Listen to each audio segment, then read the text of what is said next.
Hello students, आज हम exercise 4.2 करने से पहले एक प्रॉपर्टीज पढ़ेंगे डिटर्मिनेंट्स की। वो प्रॉपर्टीज हम एक्सरसाइज 4.2 में यूज करेंगे। सो हमारी पहली प्रॉपर्टी है value of the determinant remain unchange if its row and column are interchange. जो वैल्यू होगी डिटर्मिनेंट की वो सेम रहेगी चाहे उसके रो और कॉलम जो हो इंटरचेंज हो जाए। वैल्यू क्या होगी? सेम रहेगी डिटर्मिनेंट की even if the rows and columns are interchange. हमारी सेकंड प्रॉपर्टी है if any two row of a determinant are interchange then sign of a determinant change. उसके बाद हम पढ़ेंगे प्रॉपर्टी नंबर 3 में के बारे में, जो कि है if any two row of a determinant are identical all corresponding elements are same then value of a determinant is 0। Then हम पढ़ेंगे if each element of a row और a column of a determinant is multiply by constant k then its value get multiply by k। उसके बाद हम property number 5 पढ़ेंगे, जिसमें पढ़ेंगे sum और all element of a row और column of a determinant are expressed as sum of two term then the determinant can be expressed as sum of two और more determinant. Next property है हमारी property number 6, जो हमारी last property है if each element of any row और column of a determinant the equimultiple of a corresponding element of other row are added then value of determinant remain the same. The value of determinant remain same if we apply the operation. So ये सारी properties का हम use करेंगे exercise 4.2 में, जो हमने exercise 4.2 के introduction में पढ़ रहे हैं, मतलब आज के सेशन में पढ़ रहे हैं। तो चलिए आज का सेशन स्टार्ट करते हैं और इन प्रॉपर्टीज के बारे में अच्छे से पढ़ते हैं सो दैट कि हम एक्सरसाइज 4.2 इजी से कर सके। सो चलिए आज का सेशन स्टार्ट करते हैं। सो हमारी first property is the value of the determinant remain unchange if its row and column are interchange. जो वैल्यू जो होती है डिटर्मिनेंट की वो अनचेंज रहेगी अगर उसके रो और कॉलम इंटरचेंज भी हो जाते हैं। तो चलिए एक एग्जाम्पल से समझते हैं इसको। समझ लीजिए आपको एक मैट्रिक्स दिया हुआ है, आपको उसका डिटर्मिनेंट निकालना है, ठीक है। सो हमने एक एग्जाम्पल लिया है और उसका हम डिटर्मिनेंट निकालते हैं। सो ये है 2 4 5 1 3 6 7 2 1, ठीक है। इसका हमें डिटर्मिनेंट फाइंड आउट करना है, ठीक है। तो हम इसको एक्सपेंड कर रहे हैं अलॉन्ग R1। सो हम इसे एक्सपेंड करते हैं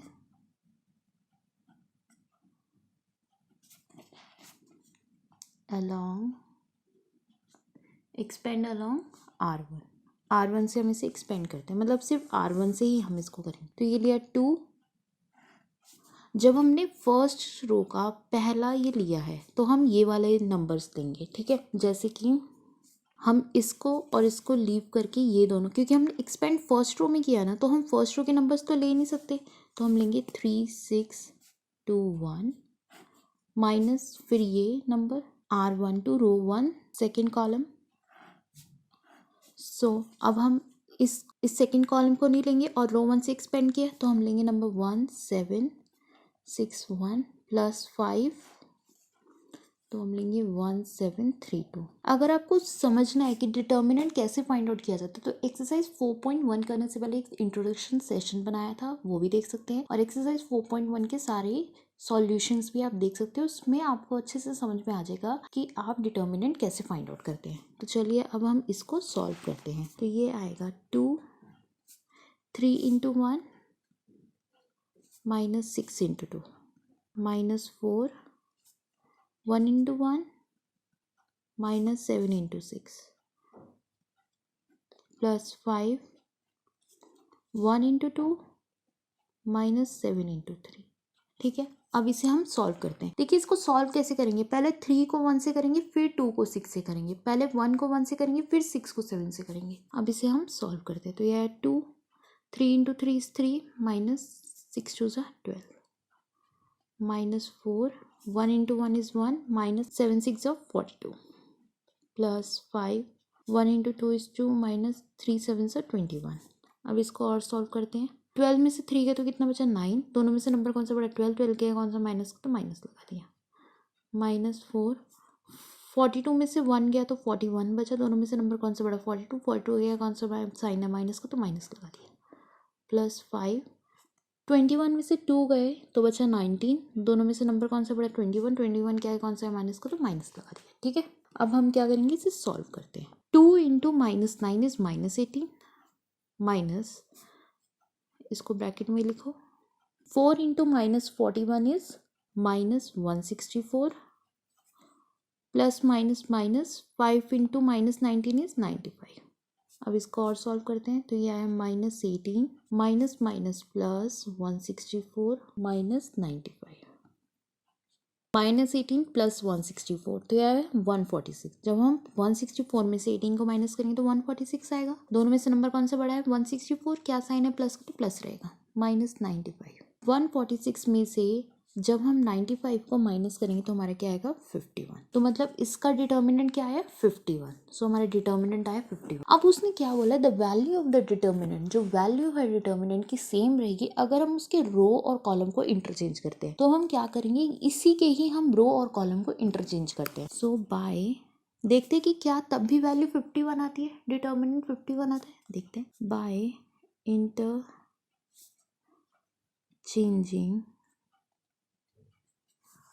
interchanging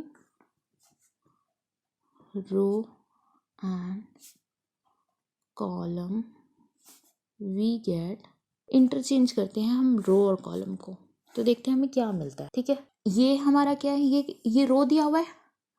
ठीक है, हम इस रो को क्या करेंगे? कॉलम बना देंगे। 2 4 5। ये रो दिया हुआ हमें 1 3 6, इसको भी हम कॉलम बना देंगे। 1 3 6। ये रो दिया हुआ है 7 2 1, इसको भी हम कॉलम बना देंगे ऐसे 7 2 1। ठीक है, सो हमने इंटरचेंज कर दिया रो और कॉलम को। अब हम इसका भी डिटर्मिनेंट फाइंड आउट करते हैं। तो यह है 2, रो 1 से हम इसे एक्सपेंड कर रहे हैं, एक्सपेंड अलॉन्ग। इसे कैसे एक्सपेंड कर रहे हैं?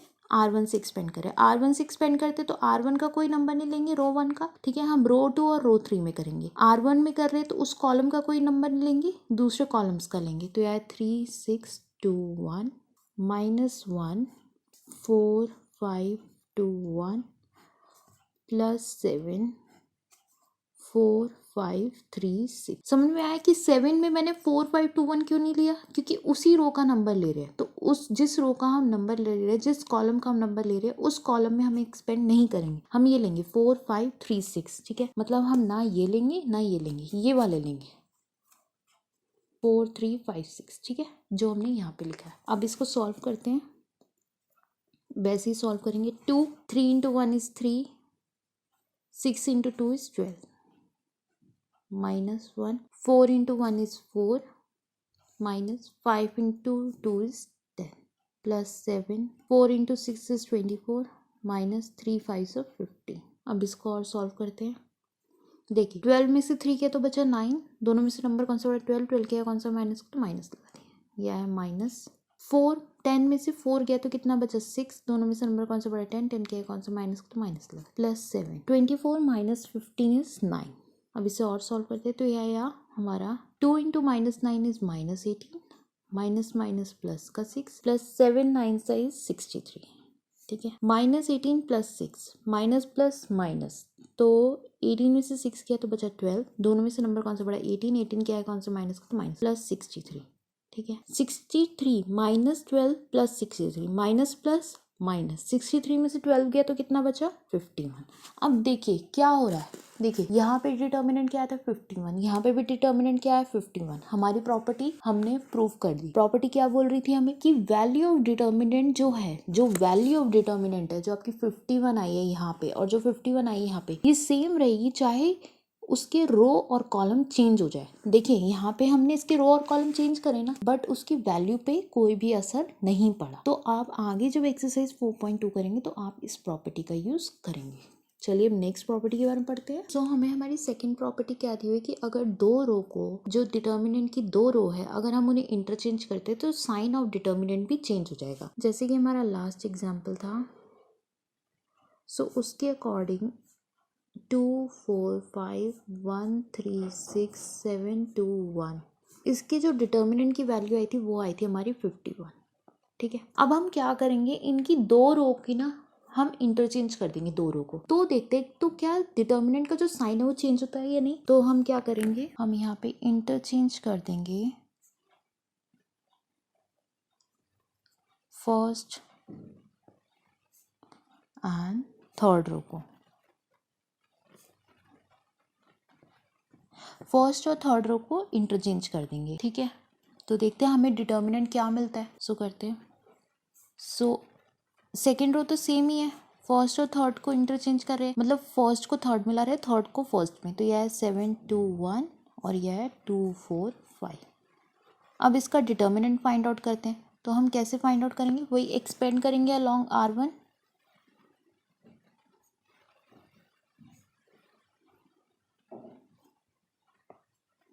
सो यह है 7, ये रो 1 है, कॉलम 1 है, ठीक है। एक्सपेंड R1 के अकॉर्डिंग कर रहे हैं तो R1 में से नहीं लेंगे हम, और C1 में से, कॉलम 1 में से भी नहीं लेंगे। तो यह है हमारा 3 6 4 5 -2, तो यह है 1 2 6 5 प्लस 1 1 2 3 4, ठीक है। अब हम इसे सॉल्व करते हैं, ठीक है।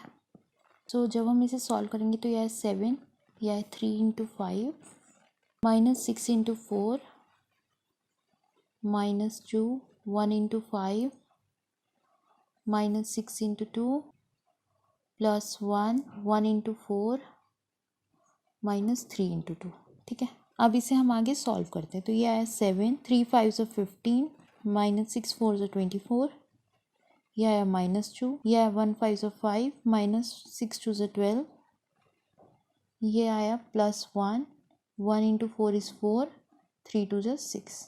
अब इसे आगे और सॉल्व करते हैं। तो यह है 7 24 में से 15 गए तो कितना बचा 9, दोनों में से नंबर कौन सा बड़ा 24 24 क्या है कौन सा माइनस का, तो माइनस लगा दिया। यह है -2 12 में से 5 गया तो कितना बचा 7, दोनों में से नंबर कौन सा बड़ा 12 12 क्या है कौन सा माइनस का, तो माइनस लगा दिया। +1 6 में से 4 गया तो बचा 2, दोनों में से नंबर कौन सा बड़ा 6 6 क्या है कौन सा माइनस का, तो माइनस लगा दिया, ठीक है। अब इसे और सॉल्व करते हैं। तो 6 × -9 इज -63, या minus minus plus 2 7 14 plus minus minus 1 × 2 = 2 -63 + 14, ठीक है। तो ये आया 49, 63 में से 14 गया तो 49 आया, दोनों में से नंबर कौन सा पड़ा 63 के आगे कौन सा माइनस, तो माइनस लगा दिया, ये आया -2। अब देखिए -49 -2 माइनस माइनस प्लस 49 में 2 ऐड करें तो बचा 51, दोनों में से नंबर कौन सा बड़ा 49 49 के आगे कौन सा माइनस का, तो माइनस लगा दिया। तो यही तो हमारी प्रॉपर्टी कह रही है, यही तो हमारी प्रॉपर्टी कह रही है कि अगर हम दो रो को इंटरचेंज करते हैं तो साइन और डिटर्मिनेंट क्या होता है, चेंज हो जाता है। जैसे यहाँ पे डिटर्मिनेंट क्या आया था 51, ओनली 51, यहाँ पे क्या आ रहा है -51, क्यों, क्योंकि हमने जो इंटरचेंज कर दिया फर्स्ट रो को थर्ड रो के साथ, हमने दो रोज को इंटरचेंज कर दिया तो हमारा जो साइन है डिटर्मिनेंट का चेंज हो गया। ये प्रॉपर्टी ध्यान में रखिएगा, आगे काफी यूज आएगी। अब हम नेक्स्ट प्रॉपर्टी की तरफ बढ़ते हैं। सो अब हमारी प्रॉपर्टी 3 कहने की कोशिश कर रही है कि अगर दो रो डिटर्मिनेंट की सेम होती है, उसके कॉरेस्पॉन्डिंग एलिमेंट सेम होते हैं, तो जो वैल्यू ऑफ डिटर्मिनेंट आएगी वो 0 आएगी। इसे हम एग्जाम्पल के थ्रू करते हैं। समझ लीजिए कि आपको यहाँ 7 2 1 1 3 6 एंड 1 3 6, ठीक है।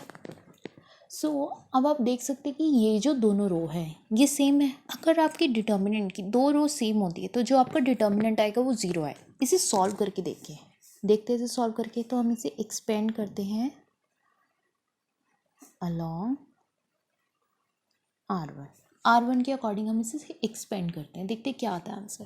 तो यह है लिखा 7, रो 1 के अकॉर्डिंग कर रहे हैं, रो 1 कॉलम 1, तो ये वाला कॉलम भी नहीं लेंगे, हम ये लेंगे 3 6 3 6 -2, तो यह है 1 1 6 6 प्लस 1, तो यह है 1 1 3 3। अब इसे सॉल्व करते हैं, ठीक है। तो यह है 7, यह है 3 × 6 -3 × 6 6 × 3 -2 1 × 6 -6 × 1 प्लस 1 1 × 3 -3 × 1, ठीक है। अब इस पूरे को और सॉल्व करते तो यह 7 3 6 18 -6 3 18 -2 1 × 6 is 6 -1 × 6 is 6 plus 1 1 × 3 is 3 -3 × 1 is 3। अब देखिए क्या हो रहा है, 18 में से 18 गया तो कितना बचा 0 -2, 6 में से 6 गया तो बचा 0 प्लस 1, 3 में से 3 गया तो बचा 0। इसे सॉल्व करके देखिए तो क्या आएगा, 7 × 0 0 -2 × 0 0 प्लस 1 इंटू 0 इज 0। तो क्या है 0 माइनस 0 प्लस 0 इज 0। तो प्रॉपर्टी क्या बोलने की कोशिश करिए, प्रॉपर्टी भी यही बोलने की कोशिश करिए कि अगर दो रो आपकी सेम होती है, जैसे इधर दो रो अगर आपकी सेम है तो आपका डिटर्मिनेंट क्या आएगा, 0 आएगा। इस प्रॉपर्टी को ध्यान में रखिएगा कि अगर आपकी दो रो सेम होती है तो आपका डिटर्मिनेंट क्या आएगा, 0 आएगा। सो अब इस प्रॉपर्टी में बोला गया है कि if each element of a row और a column of a determinant is multiplied by a constant k then its value get multiplied by k. यहाँ पे बोला है कि अगर ईच एलिमेंट और रो जो डिटर्मिनेंट का है उसे हम मल्टीप्लाई करते हैं कांस्टेंट के से तो उसकी जो वैल्यू है वो मल्टीप्लाई हो जाएगी के से। तो देखते हैं इसको एक बार ही समझते हैं कि ये प्रॉपर्टी क्या कहना चाह रही है। सो हम लेट करते हैं A1 B1 C1 A2 B2 C2 A3 B3 C3। ठीक है, हम क्या करते हैं, जैसे इसने बोला है if each element of a row और a column is multiplied by a constant k then its value get multiplied by k। पहले हम क्या करते हैं, मल्टीप्लाई करते हैं। So multiply first row by k. First row को हम के से मल्टीप्लाई करा रहे हैं तो ये क्या आएगा देखते हैं। ये आएगा हमारा के A1 के B1 के C1 या A2 B2 C2 या A3 B3 C3। अब हम क्या करेंगे, अब हम इसे एक्सपेंड करेंगे along R1। Expand along R1। तो ये आया के A1। जब के A1 लेंगे, जोन सा रो होगा जोन सा कॉलम होगा उसका कॉलम का नहीं लेंगे, उस रो का नहीं लेंगे, ये दोनों लेंगे B2 C2 B3 C3 minus के B1।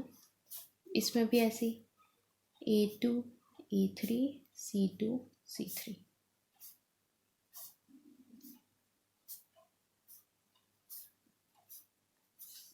यह प्लस के C1। ये है तो ना ही ये वाला लेंगे ना ही ये वाले कॉलम लेंगे ना ये वाली रो, तो बचे कौन से A2 B2 A3 B3 A2 B2 A3 B3।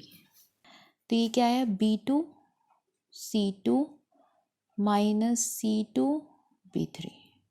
ये आया माइनस के B1 तो ये आया A2 C3 minus C2 A3। ठीक है, ये आया प्लस के C1 तो ये आया A2 B3 minus B2 A3। अब देखिए यहाँ पे भी K1 यहाँ पे भी KB1 यहाँ पे भी KC1, तो क्या हम K कॉमन ले सकते हैं? यस, तो ये हमने K कॉमन ले लिया और ये क्या बचा A1 B2 C2 minus C2 B3 minus B1 A2 C3 minus C2 A3 plus C1 A2 B3 minus B2 A3। ठीक है, तो ये आपका डिटर्मिनेंट आ गया और ये आपने के से मल्टीप्लाई कराया ना, तो यहाँ से आपको यही समझ में आता है कि अगर आप किसी भी डिटर्मिनेंट की पहली रो को के से मल्टीप्लाई कराओगे तो जो उसका आंसर आएगा उसको भी आप के से ही मल्टीप्लाई करा दो। तो ये क्या है आपका के इंटू में आपका डिटर्मिनेंट। इसको अब हम एक एग्जाम्पल के थ्रू समझते हैं। सो हमने एग्जाम्पल यहाँ पे लिया हुआ है 14 4 2 1 3 6 1 3 6। अब देखिए आपको R1 में कॉमन लग रहा है, 2 कॉमन लग रहा है, तो 2 को कॉमन निकाल लीजिए। ये क्या है 2 इंटू 7 2 इंटू 2 2 इंटू 1। 2 को आपने कॉमन निकाल लिया तो ये बचा 1 3 6 1 3 6।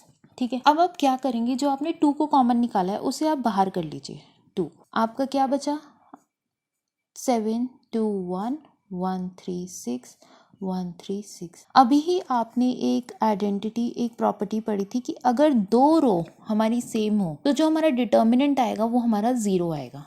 ठीक है, यहाँ पे अभी आपने पढ़ा था, ये रहा कि if any two row of the determinant are identical all corresponding elements are same then the value of determinant is zero. दो रो सेम थी तो वैल्यू ऑफ डिटर्मिनेंट क्या है, जीरो आई। सेम हियर, यहाँ पे आपको दो रो सेम मिल रही है तो आपकी वैल्यू ऑफ डिटर्मिनेंट क्या आएगी, जीरो। तो ये क्या है, 2 इंटू जीरो इज जीरो। आपका डिटर्मिनेंट क्या है, जीरो। तो ये आपका के है। अगर आप के को किसी भी रो से मल्टीप्लाई कराते हैं उसको आप कॉमन रखिए, ठीक है, और फिर ऐसे ऐसे सॉल्व करिए। ये प्रॉपर्टी ये दिखाना चाहती है क्योंकि आपको ऐसे क्वेश्चंस एक्सरसाइज 4.2 में आएंगे जो आपको इसी तरीके से सॉल्व करने हैं और यहाँ पे लिखना भी है कि आपने ऐसा क्यों किया, बिकॉज ऑफ दैट प्रॉपर्टी आपने ऐसा किया, ठीक है। अब नेक्स्ट प्रॉपर्टी की तरफ बढ़ते हैं। सो हमारी नेक्स्ट प्रॉपर्टी कह रही है इफ सम और all element of a row और column of a determinant are expressed as sum of two और more term then the determinant can be express as term sum of two और more determinant. ये बोल रहा है कि अगर ऑल एलिमेंट, जितने भी एलिमेंट रो या कॉलम के जो डिटर्मिनेंट के एक्सप्रेस हो रहे हैं सम ऑफ टू और मोर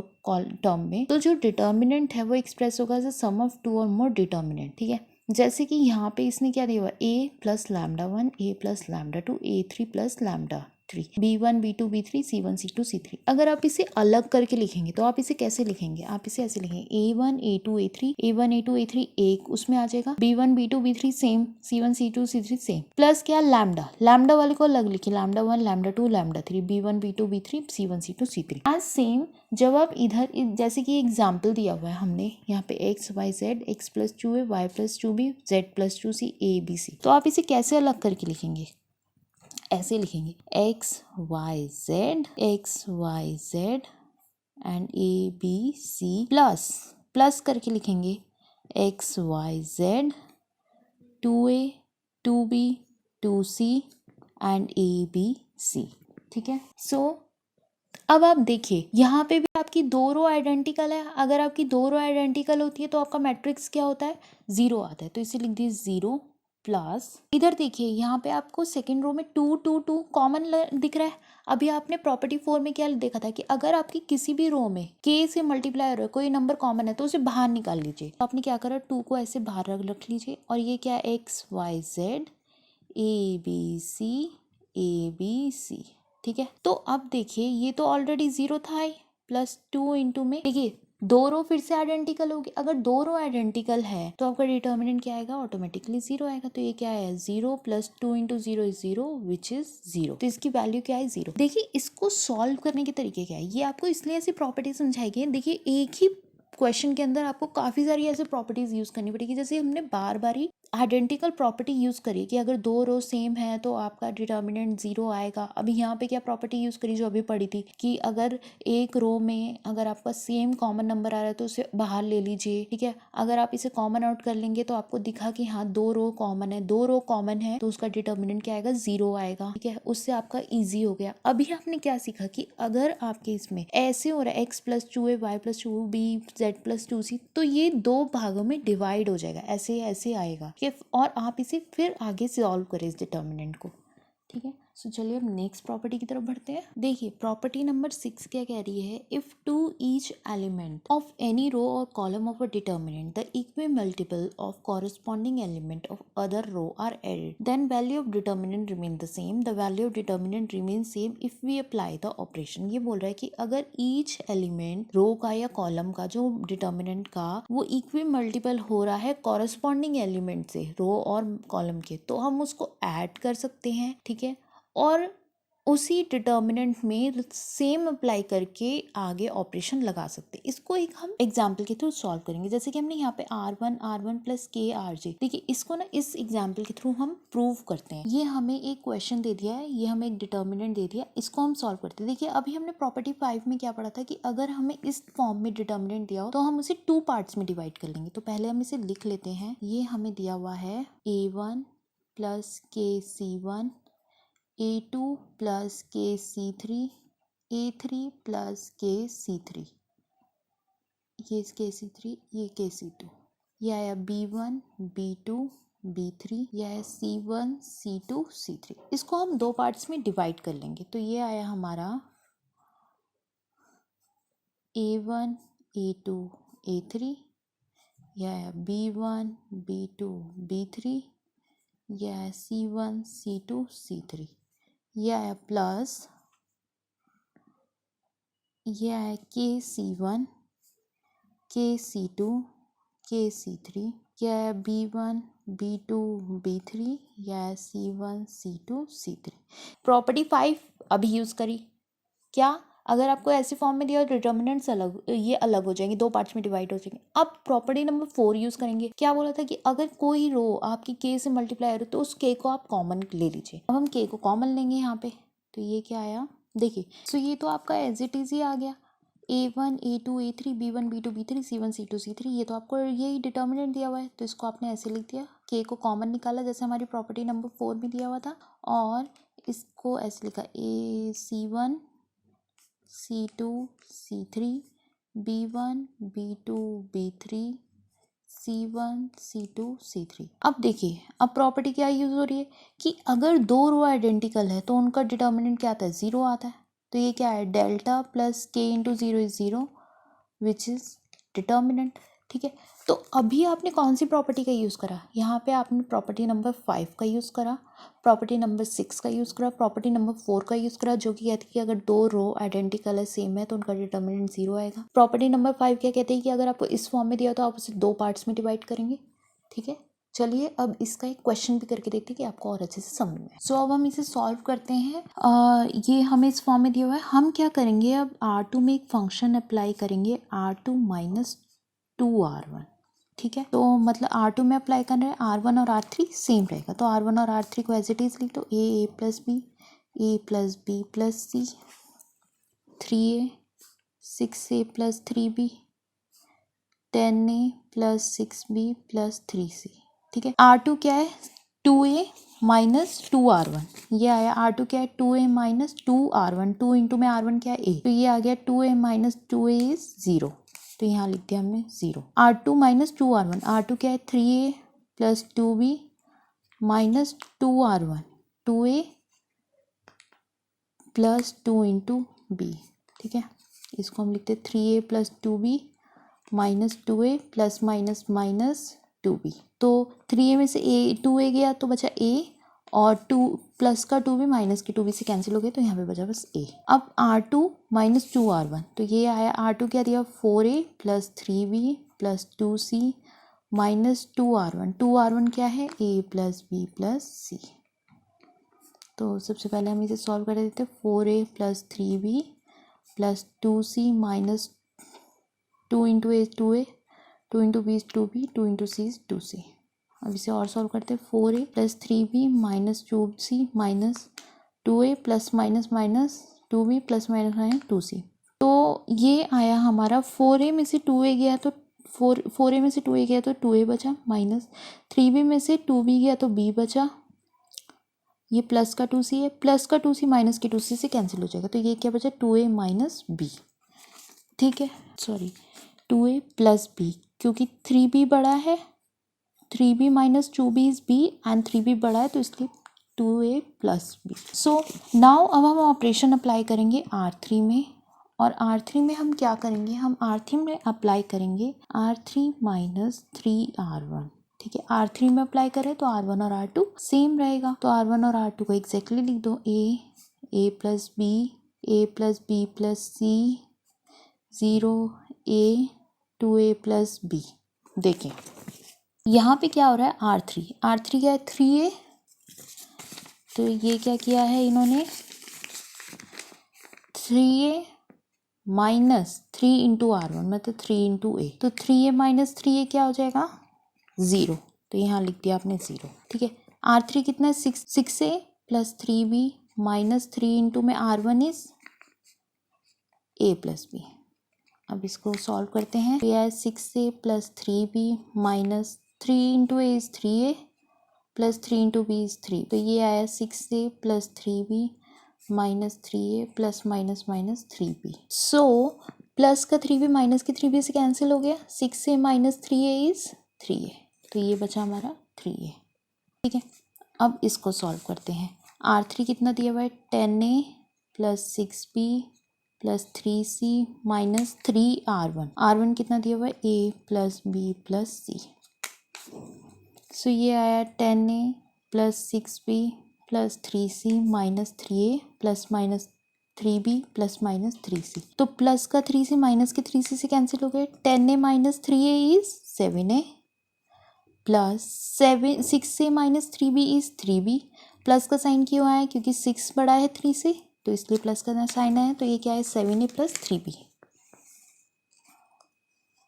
सो अब हम R3 में चेंज करेंगे। R3 में हम क्या चेंज करेंगे, R3 में हम करेंगे R3 माइनस 3R2। R3 में चेंज कर रहे हैं तो R1 और R2 सेम रहेगा, तो उसे एग्जैक्टली सेम लिख दो। ए plus B, A plus B plus. R3 में चेंज हो रहा है तो R1 और R2 सेम रहेगा, तो R1 को ऐसे लिख दिया, R2 को भी लिख दीजिए। अब ये देखो R3 कितना है 7a plus 3b minus 3R2। R2 कितना ये रहा 2a प्लस b। इसको सॉल्व करो तो यह है 7a plus 3b minus 3 to 6a plus minus minus 3b। ठीक है, 7a में से 6a गया तो a बचा, प्लस 3b से प्लस का 3b से माइनस का 3b कैंसिल हो गया, तो बचा सिर्फ a। अब हम क्या करेंगे, इसे एक्सपेंड करेंगे अलॉन्ग R3।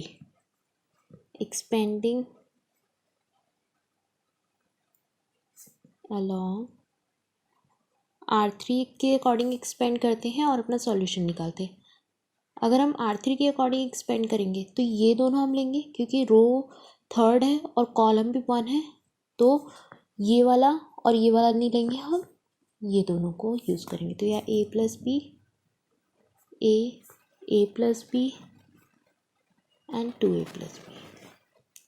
यह है माइनस 0, रो 3 कॉलम 2, तो कॉलम 2 नहीं लेंगे ना रो 3 लेंगे, तो कौन सा कॉलम बचा, कॉलम 1 और कॉलम 2, रो 1 रो 2। तो यह a0 a plus B 2a plus B, ये आया प्लस का a, तो ये दोनों आ गए a0 a plus B and a। अब इसे सॉल्व करते हैं, तो यह आया 0 a plus B multiplied by 2a plus B minus a plus B into a। ठीक है, यह माइनस 0 a इंटू में 2a plus B minus 0 into में a प्लस बी। ठीक है, यह प्लस का a into a minus 0 into में a प्लस बी। ठीक है, अब इसे सॉल्व करते हैं, तो ये तो पूरा ज़ीरो ही हो जाएगा, ज़ीरो को किसी से मल्टीप्लाई करोगे तो ज़ीरो हो जाएगा, सॉल्व करने की ज़रूरत ही नहीं, ज़ीरो को भी मल्टीप्लाई करोगे तो ज़ीरो हो जाएगा, plus a into A is a square minus 0 into a plus B is 0।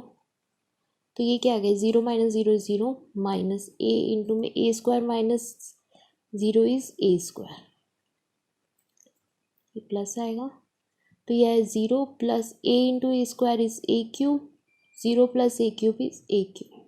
ठीक है, तो आपका क्या आया a क्यूब। यही आपको करना था कि आपको राइट हैंड साइड में a क्यूब लाना था, तो वही आपने यहाँ पे प्रूव कर दिया।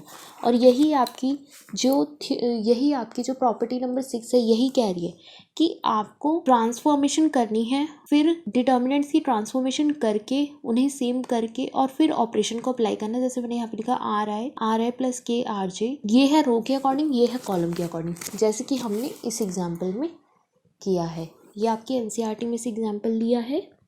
सो अगर आपको आज का सेशन अच्छा लगा है, समझ में आया है, तो प्लीज़ चैनल को सब्सक्राइब करिए, वीडियो को लाइक करिए, शेयर करिए, अपने पेरेंट्स का नाम रोशन करिए, देश का नाम रोशन करिए। अगर कोई डाउट है तो प्लीज़ कमेंट सेक्शन में ज़रूर लिखिए, एंड लास्टली प्लीज़ चैनल को सब्सक्राइब करना बिल्कुल भी मत भूलिए।